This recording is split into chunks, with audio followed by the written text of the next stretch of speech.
Dans le profil personnel, il y a les capacités cognitives du jeune, il y a son milieu familial, puis ce qui va englober aussi le milieu financier, sa famille étant moyen, ça peut jouer sur ça.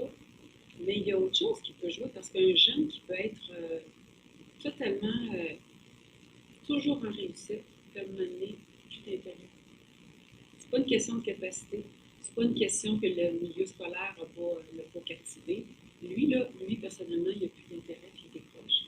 C'est pas toujours les jeunes en difficulté d'apprentissage qui vont décrocher. Des fois, les autres sont plus tenaces que d'autres, mais c'est les parcours qu'on leur offre qui, finalement, à un moment donné, les intéressent.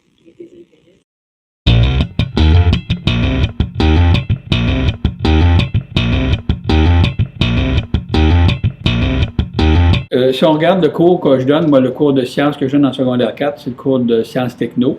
C'est un cours, en fait, j'enseigne aux élèves forts dans ce programme-là, les élèves qui sont en STE, sciences, technologies, environnement.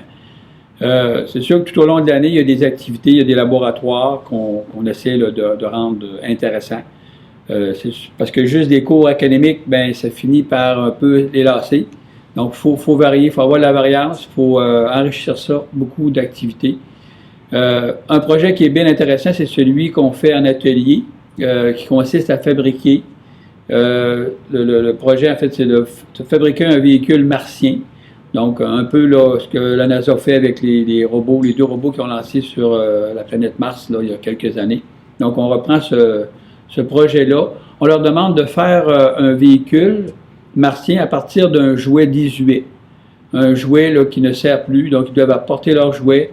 Ils doivent le défaire complètement pour être capables ensuite de fabriquer un véhicule selon les contraintes bien précises que je leur donne dans le projet.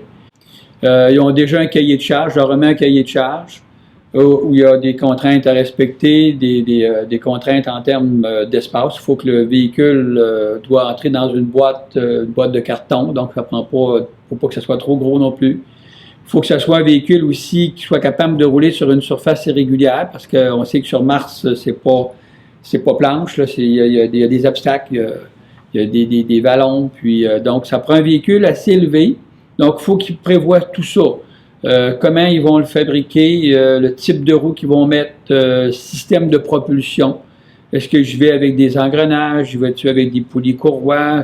On voit tous ces systèmes-là de toute façon dans le programme, mais là, il faut qu'ils le mettent en application, il faut qu'ils fabriquent le véhicule en question. On voit la partie électrique, donc les circuits électriques. On voit là, les fonctions d'alimentation, de conduction.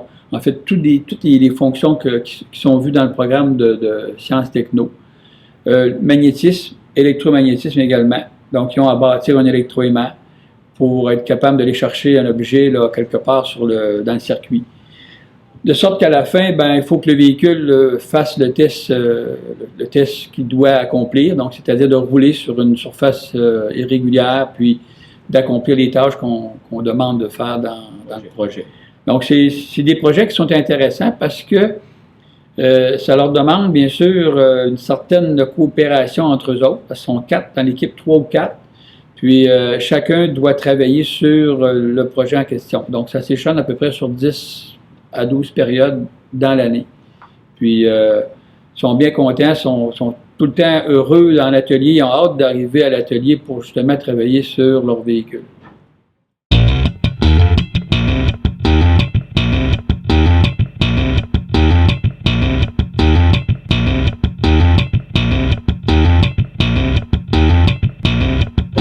C'est une famille, il y en a d'autres qui vont dire que c'est une activité parascolaire.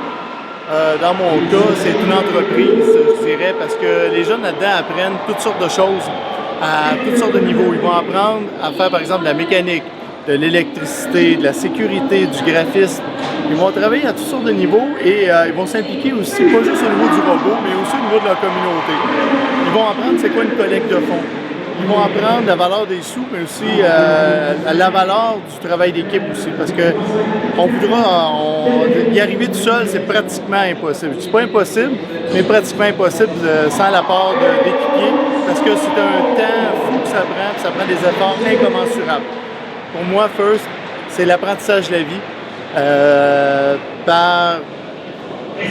La pratique, tout simplement. L'apprentissage de la vie par la pratique, c'est comme ça que je vois First.